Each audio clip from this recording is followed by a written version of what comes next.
College football. It's, here for week 6. Thank you so much for joining me. I'm Brian. I am not Bobby Durkins, at least not on this channel. You can find my redneck alter ego somewhere on the internet. But I'm going to talk about college football. It's Friday. This is one of the best times of the year. It's October. We're slowly beginning, in the South at least, we're slowly beginning to experience a little change in the atmosphere. I'm going to be going out of town next week. I will be talking about where I'm going after that, but I'm not going to talk about it now because some weirdo will track me down. But let's just say I'm going to be taking a little trip next week, and it's going to be awesome. And I'll try to share some footage, and it deals with college football. But before I go any farther, if you're new here, subscribe. I talk college football all the time. Of course, I talk about these guys as much as I possibly can. And subscribe. It's free. I do appreciate that. Also, there's a join button below the video. So if you want to support the channel on a monthly basis, it's really, really cheap. You won't even notice it. Hit the join button below the screen. Unless you're on an iPhone, you won't see it. And a quick shout out to 4puttcarts.com. They're my sponsor. They're a beverage and snack cart service for golf courses, as well as, guess what, special events. So if you want to step up your game as a golf course, or maybe you have a tournament coming up and you're like, I already have cart service. Well, you're going to get overwhelmed for that tournament. You need to get in touch with them. Or if you don't have cart service, maybe it's time for you to become a real golf course and get cart service. So you should reach out to them. Also, special events. Let them know you heard about them from not Bobby. So anyway, I put a link in the live chat section for fbsschedules.com for the 2023 college football season. I am not affiliated with them. But if they pay me enough, I would be more than happy to be affiliated with them. But I really like the schedule. I have some people join me. Parker Henderson, he's a member of the Not Bobby Durkins Club. Thank you so much, my friend. Not Me is in here. Tiger 2 Deep is in here. Gator Hater is in here. And I see that there's others who've joined. So the big game for tomorrow is Texas and Oklahoma. And earlier this week, I actually did a prediction. And that is the thumbnail. And I went over it, and I gave my keys to the game. I will kind of let the cat out of the bag. I believe it's going to be an extremely competitive game. And as long as whoever loses the game loses by 7 points or less, their season is not over. They have a lot to play for. I really don't see too much dominance in college football right now. What I mean by that is, like last year, Georgia looked unbelievable. I know they had a few games that had some head scratchers, like the Missouri game or the Kentucky game. But there was other times where Georgia looked really, really good. The same for Ohio State until they played Michigan. But this year, I would probably say Michigan is more of a power than anything. But I still can't say that they're just this overwhelming power in college football. And so whoever wins this Oklahoma-Texas game, fantastic. Whoever loses it, if they lose it by 7 points or less, they still have a lot to play for and could still find their way, believe it or not, in the college football playoff. Or if anything, the conference championship. I got Slim Shady Canes in here. Hey, buddy, it's good to see you. Charger on, it's good to see you as well. I'm glad you're hitting the thumbs up. So I'm going to get into some of the games. Now, there's games tonight, Kansas State at Oklahoma State. And I'm not a big betting guy. And that's the reason I think you should probably listen to me, because I don't bet. You say, why would I listen to you? And I'm not telling you to go bet. That's not what I'm saying. Because when people start to put money on certain things, they start to lose their sight. It's just like when they start to talk about their own team. There's a lot of bias there. Even as critical as I can be with Clemson, sometimes I have to realize I can be biased. Duh, I'm a human being. But I don't bet. I just look at teams and I think about what they're doing, and I may playfully take over-under. There's a lot of people who takes over-unders and so on, put some major money on it, and they lose a lot of money, and you're like, why did you do that? But I will go over the over-under for these games and just kind of say which one I take. But with that said, don't go out and bet based off of me. I'm just having some fun here. So tonight, as I said, Kansas State at Oklahoma State, that'll be on ESPN at 7:30. And that's an interesting game because over the past 5 to 10 years, both of those teams have seen some high moments. And when I think of Kansas State, I think of Bill Snyder. I mean, good grief, to get anyone to play well in Manhattan, Kansas, they should erect a statue to him at several universities just to commemorate what he's done. But, Chris Kleiman, he's done a good job at Kansas State. It's still very difficult to coach there. But tonight, Kansas State, they're 3-1. They've already dropped a game this year. Oklahoma State, they are 2-2. Kansas State is 11.5-point favorite. The over/under is 53. That's a tough game to call. That is a tough game to call. But when I look at Kansas State, they lost to Missouri. Missouri held them to 27 points. Now, if we go to the other side and we look at Oklahoma State has lost 2 games in a row. Well, who have they been to? South Alabama and Iowa State.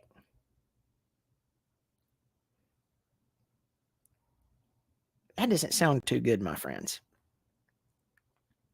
I take Kansas State winning this game. And let me see. The over-under for that game was what? 53? I take the over. Yeah. Between these two teams, especially on the Kansas State side, they're going to score the majority of those points.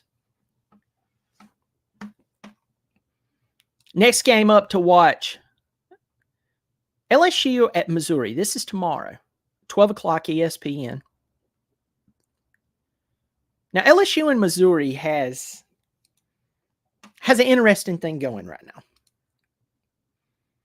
LSU is not where they want to be in the grand scheme of things. They lost the game to Florida State.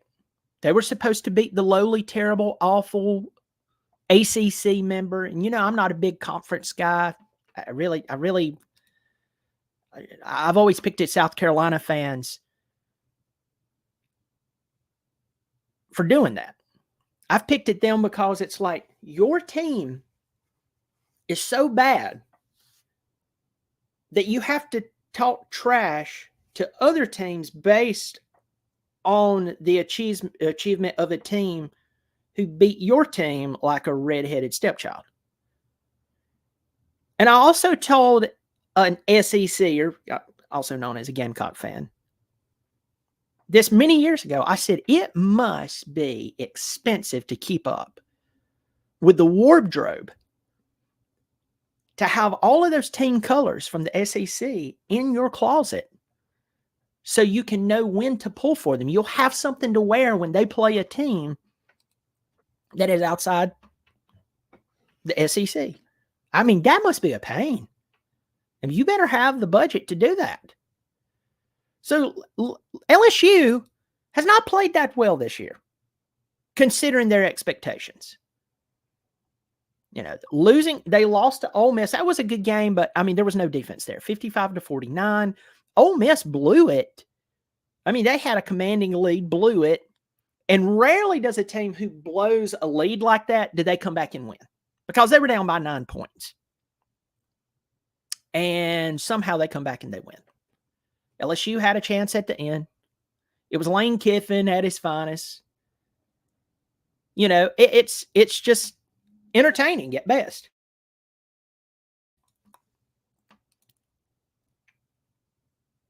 And so LSU is not having that miraculous season that they thought they were going to have. Missouri, on the other hand, they're 5-0, 1-0 in the conference. Let's qualify this. They've beat Vanderbilt, Memphis, Kansas State. We just talked about them just a second ago. Only beat them by 3 points. Middle Tennessee State, only by 4 points, and beat South Dakota State. LSU will be playing at Missouri. They're a 5.5-point favorite. The over-under is 64.5 points. 65.5 points. I'll give you my prediction for this game. I think LSU gets it done. Because when I look at scores like beating Middle Tennessee State 23-19, and yes, that's a win. Good job, Missouri. You know, you've graduated where you're beating the teams you should be beating. You're supposed to do that. And if all of y'all, you watch my show or not, and I have a bunch of you here in the chat section, I'm glad to see all of y'all showing up, whether you're listening to me on your radio or you know, your AirPods, or I don't know what you're listening to me on. I'm glad you're listening. Most of you are probably listening and not even watching.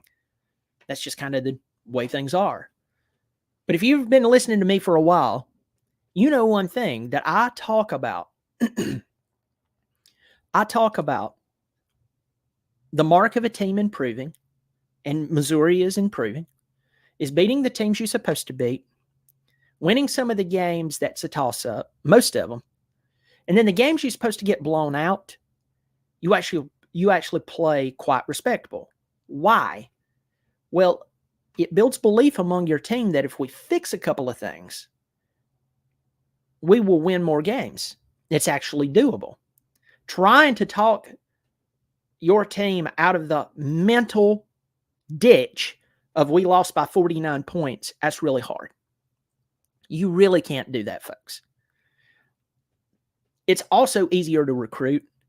And if you're going to use the transfer portal and you reach out to someone and they have multiple choices, it's easier to pitch it to the recruit or the transfer portal recruit. Listen, if we had a better running back, if we had a better quarterback, or if we had, you know, a few better DBs in the backfield, last season would have been different. We returned the vast majority of our cast. We are you, talking about the recruit, you away from crossing over that win threshold. That's easier to sell. It's hard to talk yourself out of blowing it against bad teams. I think LSU wins this game. LSU still has a lot more talent than Missouri.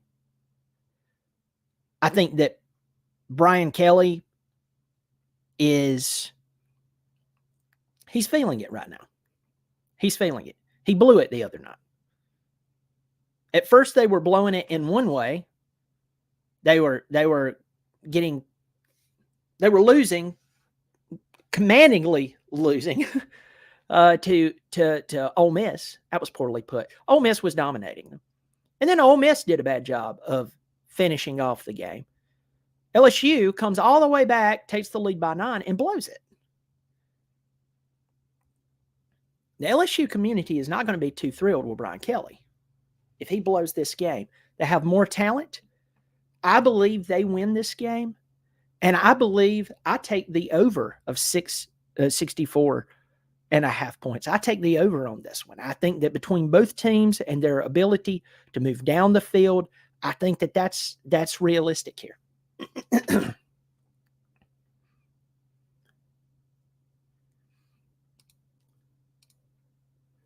Let's go on down here. I talked about earlier Oklahoma versus Texas. You should go watch that video, listen to it. Washington State and UCLA is an interesting game. Washington State has snuck up on the college football world. There's a few teams who snuck up in the college football world. I see my buddy Slim Shady Canes is in here. The Miami Hurricanes is one of them. I like what's happened, and I hate to say this because tomorrow Clemson plays Wake Forest. Clemson plays Wake Forest tomorrow. I did a preview of that game that actually previewed last night. I pre-recorded it. It went up at 7:30 last night. I appreciate everybody who's reached out and commented. Of course, I picked Clemson to win the game. And I went into more detail really of what this game means for the rest of the season. I think you'll appreciate that thought and that angle. Tomorrow's homecoming. But next week, Clemson is off. It's their, half their season officially in the books. Literally half the season is done. Then they open up by going down to Hard Rock Stadium and playing Miami, a Miami team I like how they're doing it. They're being quiet.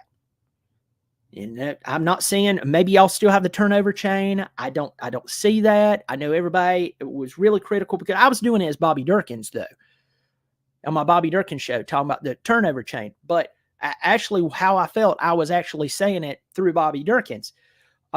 It's okay to have things to get people excited. I know various teams use certain things. But if playing college football on a full ride and getting all of the special treatment does not excite you, I don't know how to motivate you. Miami, they're looking good right now. Another team that is flying under the radar right now is Washington State. In the preseason for the Pac-12, and what a sad story that they're imploding the year that they're dominating the top 25, and they look good. Not all of them, but like Oregon and Washington, if my memory serves me correct, both of them are off this week. Washington and Oregon, they play next weekend. That's a big game, y'all. You want to talk about the meat and potatoes of college football. That's a big game. That's also a big game for the Big Ten, because the Big Ten will be watching, hey, we've got to play these guys next year. Maybe the personnel's different. Nix and Michael Penix Jr., they'll be gone. But still, this is a good move. Washington State, and we know about, Southern California. We knew they were going to be good. Oregon State. Oklahoma State and Oregon State, they look so much alike. It's easy to get them mixed up, and that's why I said that. But Oregon State, they're playing pretty solid ball. Utah would be much better if they could get Cam Rising better. But the truth is, Washington State was not too many people had just massive hopes for them. Maybe they'd crack the top 25 sometime in the season. But right now they're number 13. Now, of course, all of that could change. And they're playing at UCLA. And that game will be tomorrow at 3 o'clock on the Pac-12 network. UCLA, oddly enough, and as I said this, if I didn't say this already, I should say it. They will be playing at UCLA. UCLA, they were off last week. The game before that, they lost to Utah 14-7. Prior to that, the best win that they had was probably against Coastal. Coastal Carolina went out there in game one. Washington State, they were off last week as well, but their wins are more impressive. They beat Oregon State, who looks pretty solid. 2 weeks before that, they beat Wisconsin. So Washington State has a little more to play with. With that said, UCLA is a 3-point favorite in Pasadena. The over-under is 60 points, okay? 60 points. 60.5 points, excuse me. I take the under on this game. I think that both of these teams are going to play a little more defensively. And you go, if you look at the stats, Brian, you're out of your mind. But I think that this game might have a few more mistakes, which will limit yardage. Maybe we'll have some errant passes that just hit the ground.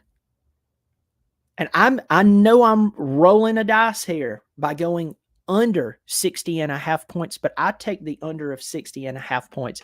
And I call Washington State keeps it rolling. They will barely win this game. I think that Chip Kelly is 3-1. He wants to get over the hump, but who has he played this year? Now, if he wins this game tomorrow, he could find himself in the top 25 because he only lost by 7 points to Utah. And that was 2 weeks ago. So beating number 13 would be a big deal. If you want to prove that you're number 13 in the country, Washington State, you have to win this game. It doesn't have to be pretty. You just have to win this game. Moving on to another notable game for tomorrow. Syracuse at North Carolina. Now, Syracuse just lost their first game of the season. And I told all the Orange fans, I said, listen to me. I said, I've looked at your schedule. I respect Dino Babers. I respect Schrader. But I am telling you, Clemson's going to win this ball game. The only way you win this ball game is if they're still hungover from the emotional overtime loss to Florida State at Death Valley. That's the only way you win this ball game, because what people fail to remember, especially after that Duke game, and rightfully so, what people fail to remember is that Clemson has a ton of talent on their football team. I feel bad for Wake Forest tomorrow because they're going to get their butt handed to them. This is not a good Wake Forest team. This is a barren cupboard of a football team. And Wake Forest does that all the time. I know I'm getting off of Wake Forest and getting on to Wake Forest and Clemson here. But Wake Forest, they go through those dips. But getting back on Syracuse, last year, Clemson was their first loss of the season. Remember, last year. And a lot of people say, well, it's last year. Does history repeat itself? Clemson was their first loss of the season, and they went on to drop their next 4 games in a row. Do they go to North Carolina, who is ranked number 14 in the country, and pull it out? Did they somehow pull it together? North Carolina's 4-0, 1-0 in the conference.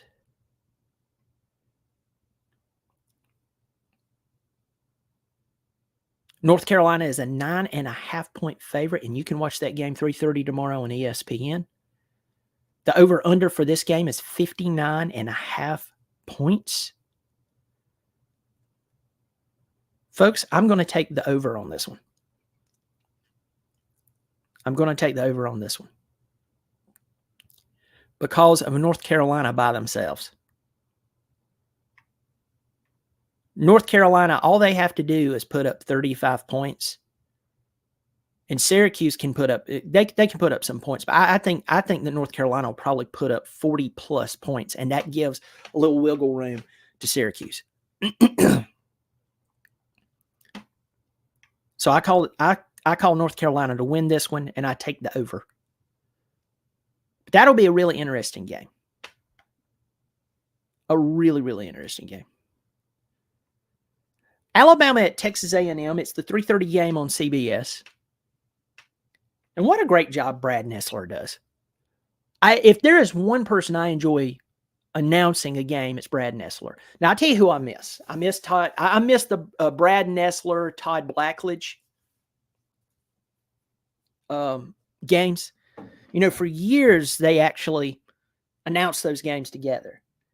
And if you really want to feel like screaming, watch a game where you have a really good announcer, but you have poor color commentation, or vice versa. You have a good color commentator, he's fantastic, but the announcer just makes your head hurt. And I don't know Gary Danielson personally. I've never met him. He may be a great guy. I just don't like his color commentating. And you go from, what was the guy's name? Vern, that was on there for so many years. You know, to me, he was more of a historic voice. You know what I'm saying? I can't say that he was terrible or anything like that, but he had a historic voice. But to be replaced by Brad Nessler is like a big deal. Todd Blackledge, you know, he ended up leaving ESPN and he went to another network. He talked about it. And I always liked Todd Blackledge. He seems like a really good guy. I don't know him, never met him. He could be awful. But I've heard he's a really good Christian. I've heard that he's a really good person, and he seems to carry that when you're listening and watching a game, listening to a game or watching the game. I did see him many years ago when ESPN came to Clemson. This is for Clemson. This is when Tommy Bowden was still there, and it was a big deal that ESPN would even think about coming to Clemson. And Todd Blackledge was walking through there. You know, he's like 6'6". He played quarterback at Penn State, so he's a big old son of a gun. But I really enjoyed Nessler and Todd Blackledge. Let's get back on the game. I'm sorry, folks. Alabama at Texas A&M. Here's something for you if you haven't been paying attention to this. So this game's 3:30, as I said, on CBS. That's what got me into talking about Brad Nessler. This game's at A&M. Alabama's only a 2-point favorite. This is a 4-1 Texas A&M team who lost by 15 points to Miami. Now, let's step back and say Miami is an improved team.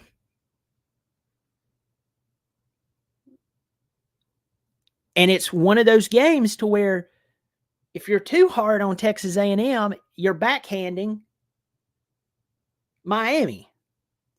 I still don't know how good Miami is, but I will tell you what gives me a little faith in Miami is that 2 weeks later, A&M played Auburn and beat them by 17 points. And we saw that Auburn hung very well with Georgia. It was on the plains. But you step back and you think about it and you're like, whoa, hold up. Hugh Freeze just got to Auburn. His stuff's not even unpacked good, right? He probably still has moving boxes at his house. Now, can he coach football very well? Yeah, Hugh Freeze, no matter your or my thoughts on his personality or maybe his ethics, maybe he got past all that. I don't know. I'm not going to go into that. What I am going into, the man can coach football. So to have Texas A&M beat them by 17 points, and I know you can't always measure every game like this because so-and-so beat this team by this much, and this team who played them beat them by this much means that, so-and-so is going to win. No, not always. I will give you an interesting stat, though, or fact. I won't say stat, fact. I think it was year 1994. Clemson lost to Virginia. That's when the Barber twins was there. Tiki Barber, Rondé Barber. George Welsh was on the sidelines picking his nose. I'm not kidding. If some of you, or if you're too young, you're like, George Welch, who's he? Go look him up. Virginia coach. He could coach football. And that joker, he had a big old nose, and he'd pick it on live television. I mean, just elbow deep, man. He didn't care. But that's when Virginia was incredible. Okay, so they beat Clemson by 19 points that year in Death Valley. That team had Antoine Wyatt on it and Brian Dawkins and some really big names. Florida State beat Clemson at Clemson that year 45-26. I think that was score right. So a 19-point difference. And I remember thinking about that. I was like, wow, this is kind of interesting because these two teams have to play, and Virginia looks very good. Florida State was the defending national champions. They went to Charlottesville. Florida State went to Charlottesville and lost. That was Florida State's first loss in the ACC conference since they joined, 3 or 4, maybe even 5 years before that. So sometimes it does work out that way. I believe Alabama is going to win this game. The over-under is 46 points. I take the under. I think that Alabama is going to come in and do what they can just to get out of this game and try to take Milroe and get him more comfortable in the passing game. But thankfully enough for Alabama, he can run. So if anything, spread the pocket or spread him around or move him around in the pocket, Spread out spread out the defense and just tell Milroe, look, unless it's an easy pass for you, run. Then they'll start focusing on you. We'll move the pocket and you can hit a big pass over the top. I take the under for this game and I call Alabama to win it.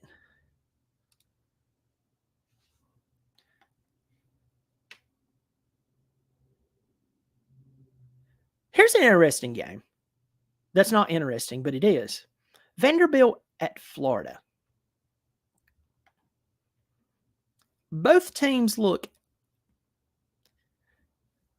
if I'm a Tennessee fan right now, I'm like really ticked. I'm really ticked that my team blew it like they blew it. And my brother-in-law, I've talked about this before. My brother-in-law graduated the University of Tennessee. He's a good old Tennessee Volunteer fan, loves them. But he's a lot like me when it comes to Clemson. I tell the truth. Most Clemson fans tells me I'm an idiot. The vast majority of the time it comes to pass. And they either stop watching me, they stop commenting, or they keep watching me. Or they come back and they say, hey, you were right. Now, I called that Clemson would lose to Florida State. I had vomit in my mouth as I had to do that. That didn't make me feel good. But I was right.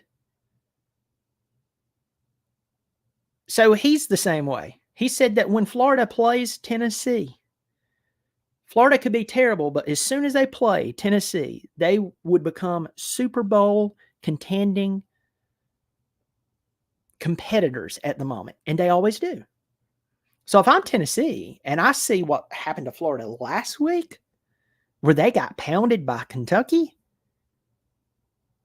I mean, good grief.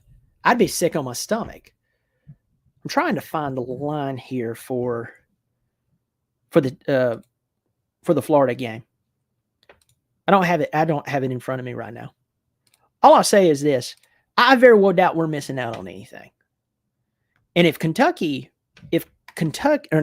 Vanderbilt were to somehow beat Florida, and I don't think it'll happen. I think Florida will win. But if Vanderbilt pulled this off,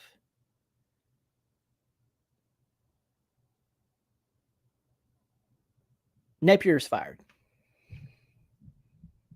Napier will be fired immediately. So I did find, this is from a couple of days ago, the line for this game. The over under is 52, and Vanderbilt, let me see, Vanderbilt is an 18.5-point underdog. Okay. So it's the 52 points. I'll take the over. I'll take the over of 52. And I'll go with Florida winning the ball game.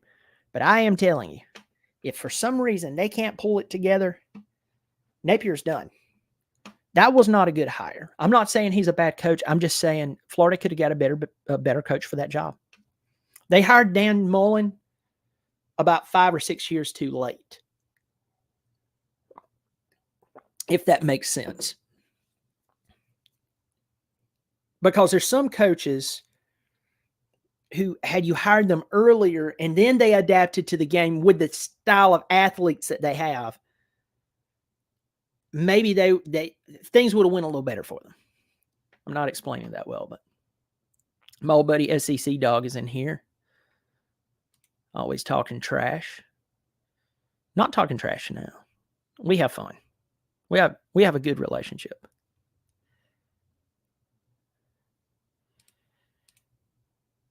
Young Pablo says he has got Maryland over Ohio State. A lot of people's paying attention to that game. Paying attention to that game a lot more than what most people are.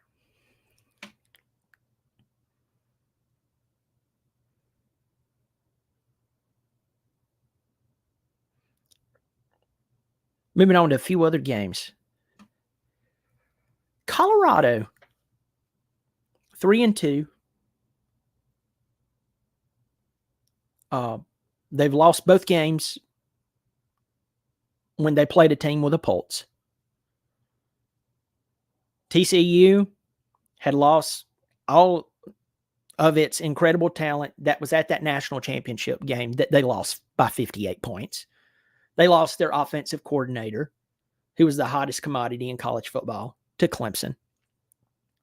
So on paper, and for the media to have something to beat a drum about and get everybody all psyched up, yes, Colorado beat a team that was just in the national championship. But if you are a realistic human being, you know, where you have to pay taxes, where fat, crusty, old bald-headed rich men can get beautiful women, where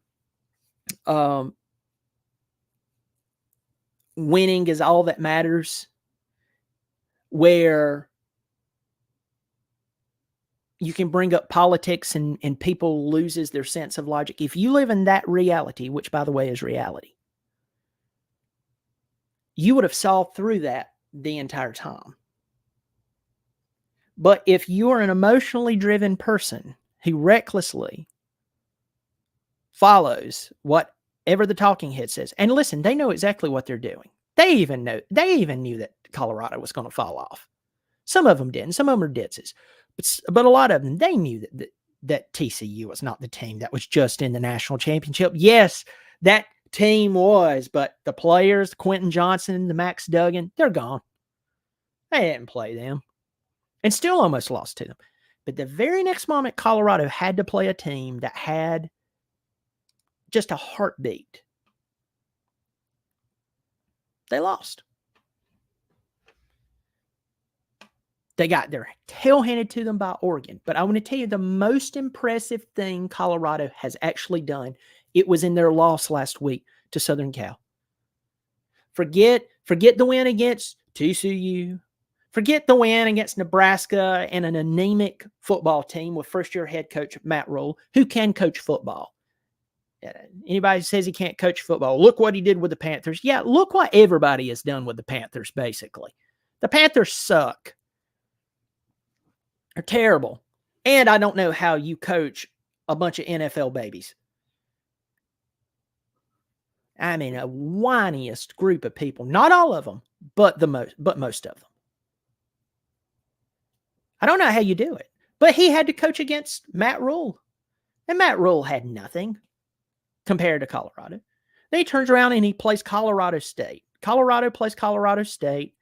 It had to go into overtime. That should have been, everybody should have been freaked out when that happened. It was like, if this team is so great, why are they going into overtime with Colorado State? And if your answer is just because they lost Travis Hunter, if Travis Hunter can make the rest of the team play that poorly that Colorado State would almost beat them, the football team's not that great. And next week, it was proven with Oregon. But the most important, most amazing thing that Colorado has done this season was last week when they lost to Southern Cal. They were down by a bunch, and instead of all of them going over to the side and drinking their hot juice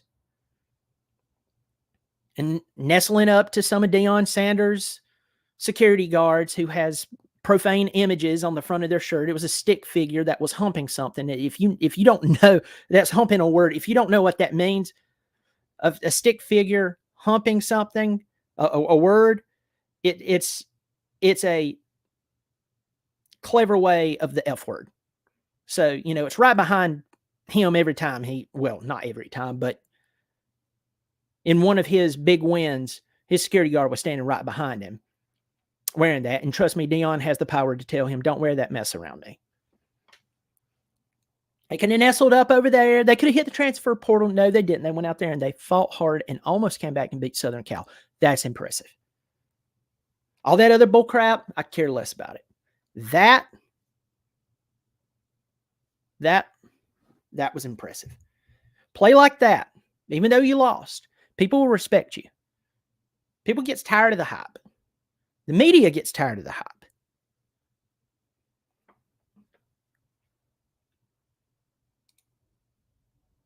Arizona State is only a 4-point underdog. Let me put that in other words. Colorado is only a 4-point favorite. In betting terms, that's a toss-up, basically. The over-under is 59. I take the over, and I take Colorado winning this game.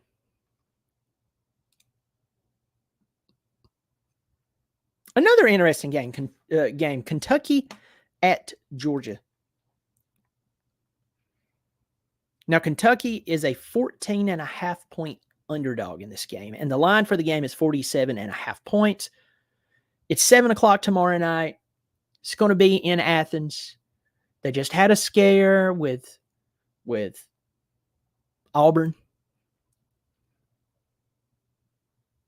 And they don't look like they trust Carson Beck when they need to trust him. The first team that can put Carson Beck truly on the ropes and even semi-guard Brock Bowers, that will be the team who beats Georgia. I've watched Georgia play enough. They still have enough dogs here and there. I mean, I know, pun intended and no pun intended. They have enough great players on that roster that Georgia's just going to come out. They can line up, call almost any play, and they're pretty much going to win almost every game they play, especially this year with the schedule. And I'm not knocking their schedule. They can't help their schedule. Clemson's had to deal with that before. But with that said, they can't talk about strength of schedule. But of all the teams that Georgia plays, almost all of them, they can just line up and run solid plays, and they're going to win because they have that much talent. But the very first team who gets Carson Beck to have to do something and they semi-cover Brock Bowers, that's who will beat Georgia. Mark my word. And I don't think it's Kentucky. I think Georgia wins this game 10 to 14 points. The line is 47.5. I take the over on that one. Arkansas and Ole Miss. Someone in the chat said, watch out for Arkansas' SEC dog.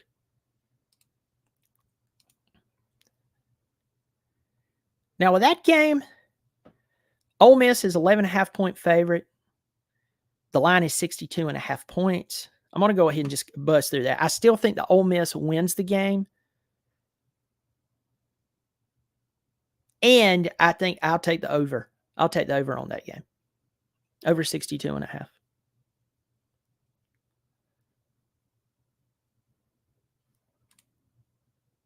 Hey, I didn't say that they haven't played anybody. I am saying last year they did what they did. You have a national championship. I'm saying this year the schedule is favorable. Thank God that you don't have another schedule with Carson Beck.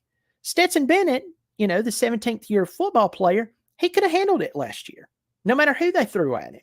And Todd Monken, the great Todd Monken, yes, but Bobo and Carson Beck, the first team that learns how to cover, just kind of covers McConkey and Bowers and makes Beck have to make plays. And that's where you get your first loss. But I don't think you're going to face a team like that in the regular season. So you'll probably go undefeated.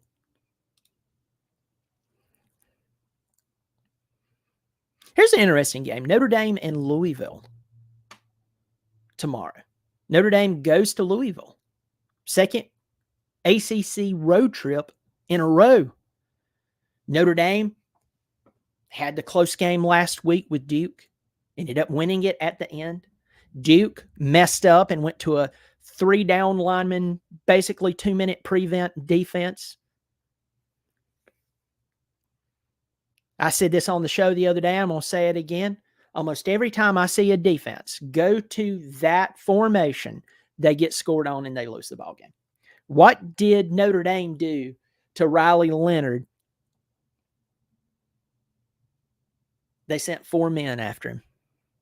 Whether it was a linebacker standing up and just providing extra speed and a little extra skill, they didn't just sit there and let 3 men wrestle with 5 men. Well, smart. Who won the game? Notre Dame did. Now, Louisville, they're at home. They're 5-0. Brian Brom's doing a good job. He hasn't dropped the ball yet. And I've watched them play. I watched them come back the other night and beat NC State. NC State, folks, does not look good. They do not look good. Brendan Armstrong doesn't look good. The wide receivers doesn't look good. Dakari Collins said he left Clemson because of development issues. Hey, I don't blame him there. I've had my questions there. Why'd you transfer to NC State? I didn't even see you on the field the other night. Were you hurt? I don't think he was. I think he was playing. I could be wrong. NC State doesn't look good, but Louisville came back 10-0. They were in Raleigh, came back and won the ball game. They've had more time off than Notre Dame. Notre Dame's a 6.5-point favorite. I believe Notre Dame wins this game. The over-under is 50 points. I take the over on the 54.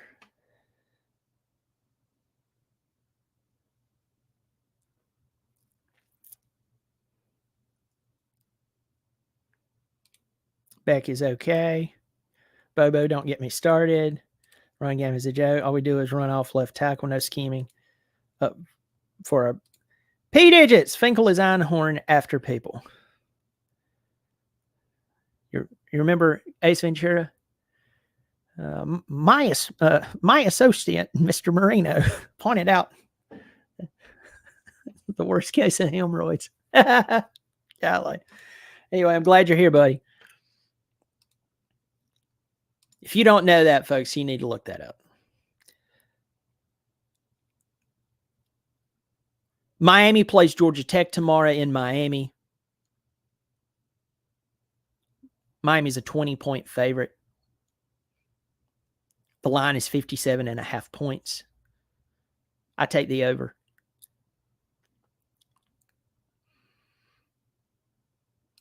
Going on down for a few more games. Let me see. Oregon State at California. Oregon State at California, they are a 9-point favorite over the Golden Bears. A 9-point favorite. It's there in Cal Berkeley. They care nothing about football. All they care about at Cal Berkeley is protest. They'll start a protest, and all of a sudden a football game will break out. But if you get the right speaker that they disagree with there on the field, they could probably get competitively violent. But I take Oregon State winning this football game.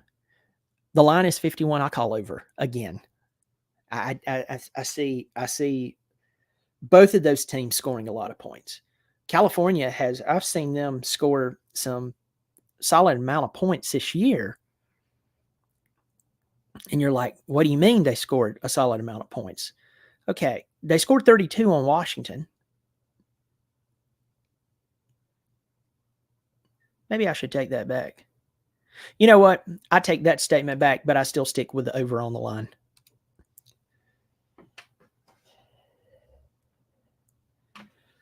So that is my college football talk for this Friday afternoon. I'm probably going to end up doing some work and finishing out the day. But let me tell you this, my friend. Let me tell you this. If you're watching this, I have 28 people in here, and I have some people who will be watching this later. I will be going live tomorrow for the pregame for the Clemson game. I try to go live about 30 minutes before the game kicks off. So Clemson plays tomorrow at 3:30. I'll be on, Lord willing, unless something happens, at 3 o'clock. I will have a halftime report. Then I'll have a post game for the Clemson game. If nothing changes, I do have a family event to go to tomorrow night, so there's a chance that I may not be able to do the post game.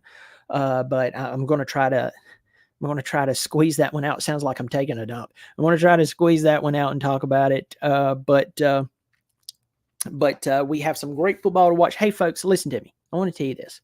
Maybe your team is kind of like my team. They're not doing as well as I'd like for them to be doing.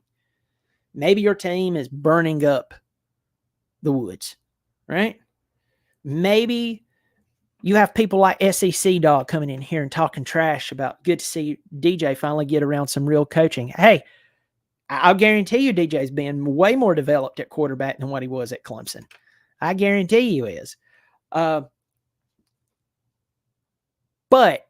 it's still college football, and it's October, and this is just so much fun. So I'm glad everybody has joined me for the talk and for just hanging out, saying hello. Again, if you've been watching and you have not subscribed to me, and you're constantly watching, please subscribe. I mean, just at this point, I'm going to be completely selfish. It helps the channel. It does help the channel. If you want to support the channel in that way, it's free. Also, if you want to support the channel on a monthly basis, I have a $3 or $5 per month. There's a join button below the video. Unless you're on an iPhone, you might not see it. with that said, also a special thanks to fourputtcarts.com. The link is below for sponsoring the show. They are a beverage and snack cart service for golf courses and special events. Reach out to them and tell them that you heard about them from the Not Bobby Durkin Show. Folks, I'll catch you tomorrow as we kick off another exciting week 6 of college football. I look forward to seeing you in the pregame. As always, go Tigers.